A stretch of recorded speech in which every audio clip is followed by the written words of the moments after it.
Hey everyone, welcome to another edition of On the Beat. I'm Tony Olivero here with my fellow basketball beat writers Andrew, John, and Brett LoGiurato, previewing this weekend's Marquette game. Obviously, the Orange will be there Saturday, but first we need to talk about a team at a crossroads. 3 straight losses for the Orange to Pittsburgh, Villanova, and the ugly loss to Seton Hall this past Tuesday night.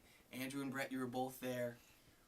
We'll just start it off here with Andrew. Andrew, the one guy people have been ragging on the most in this 3-game losing streak is Scoop Jardine. Since that Pittsburgh game, where at times he helped carry this team offensively, he basically, Coach Boeheim said that Scoop did nothing, and Scoop said it himself in the Villanova game. And as a leader for the Orange against Seton Hall, it wasn't there at all. What do you take out of Scoop's performance and the comments he's been making post game, from this past week? I think the thing about Scoop is that he has become a little bit more of a shooter, because one of the things he said after the game against Seton Hall was that every one of these guys wants to be the guy that really leads them out of this little mini slump that they have, and he may be trying to do a little too much. And as Brett and I talked about, a key to going into Seton Hall was he just needed to relax, get his other teammates involved, and typically what's happened this season when they've had success is Scoop is setting up his teammates. They're scoring, which is opening up scoring opportunities for himself. I think that once he gets back to that, he'll be in a good shape, but it may not be that simple. Right. You mentioned Scoop. Brett, you were at practice today. What did you see out of Scoop today at practice? Obviously, it was the first practice back after having off yesterday, Wednesday, for this Orange team. What did you see out of Scoop today in practice?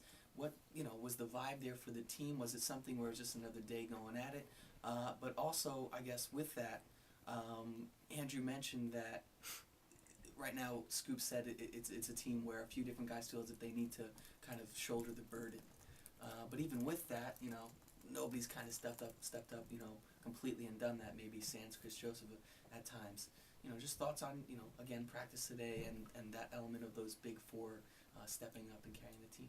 Yeah, I mean, first in practice it was pretty standard, but it definitely seems like guys are pressing a little bit and they want to get out of this funk. Scoop was missing a couple shots and yelling and definitely stuff that probably comes with any practice, but after 3 straight losses it hurts a little bit more, and you want to make every shot you take. But as far as just people stepping up, I think what Scoops and Dion Waiters have said is that basically the key is that they've been a little selfish during the stretch, and they've tried to make too much happen, scoring wise, driving wise to the basket, and showed when they went 3 for 20 against Villanova. And I think for the Orange to be successful, and I think that's what happened in the 18-game winning streak to start the season, guys like Scoop especially, and Waiters, when he's on the court, they have to create. Scoop has to find Chris Joseph, he has to find Rick Jackson, and he has to be the pass first, get other guys involved, point guard, instead of the Yeah, it's a great point you made right there with regards to definitely the creativity of the offense with Dion, Scoop, and even Brandon Trish ran point for this team last year, and as Coach Boeheim has made the comment, at times this year, really they have 3 point guards, and Coach Boeheim kind of was when he made that comment was saying that when you bring the ball off the court, that's just one element of being a point guard, but we have 3 guys who can do that. So Brandon Trish is going to even need to step up a little bit here in the latter half of Big East play and be one of the 3 point guards. It can't just be on Scoop and Dion, especially Dion, a freshman. But also you made the point that this is a team that won 18 games to start the year. They beat some good teams. They beat Notre Dame. Notre Dame went into the Pete last night or this week and took out Pittsburgh. This is a team where the talent is still there, but they are going through a bump in the road, and it's a pretty substantial, I guess, just a feeling of just being lost out there for this team, both offensively and defensively. You touched on the offensive elements of it earlier this week in an article you wrote, in the column I wrote after the Villanova game pertaining to the defensive mishaps, and that's something that's going to need to be cured going into Marquette.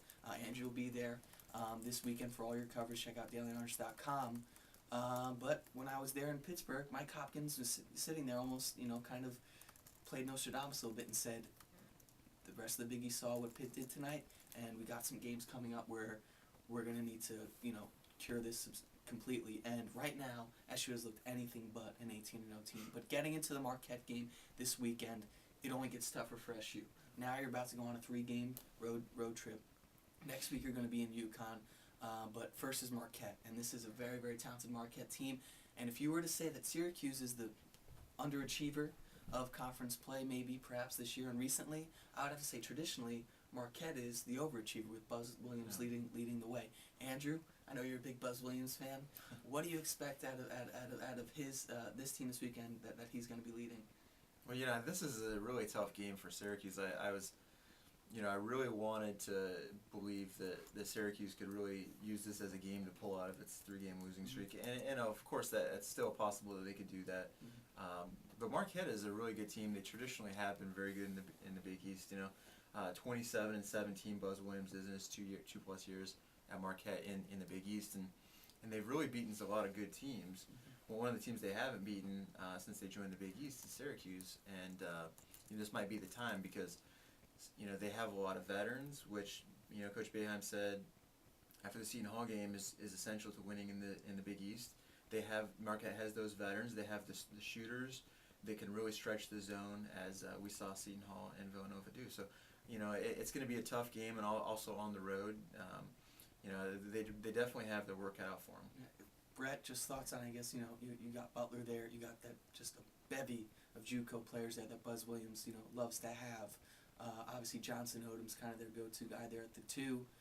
This team plays a Buzz Williams style of basketball. What is Syracuse in for with those scores? Yeah, I mean, their top 4 scorers, like you said, are JUCO guys, and they're going to be tough guys to stop. And obviously, that's the key for Syracuse is to stop their top 4 scorers. And it's going to be tough going on the road, especially into Milwaukee, into the Bradley Center, and on this 3-game losing streak. For 3 road games, and you have Marquette, and then you have Connecticut, and then you have USF, and it really doesn't get any easier from here. Like you said, I guess it should be noted that under Jim Boeheim, the Orange have only had 3 4-game losing streaks in history, so they could do it again. Yeah, with the loss, it would happen again, and with that, we'll jump into the predictions. All 3 of us, I guess, are after this 3-game losing streak, aren't too high on the Orange. Andrew, your prediction for this weekend? You're going to be there. What do you think's going to happen? Yeah, I think it'll be a close game, and I really could see Syracuse pulling out of this 3-game losing streak.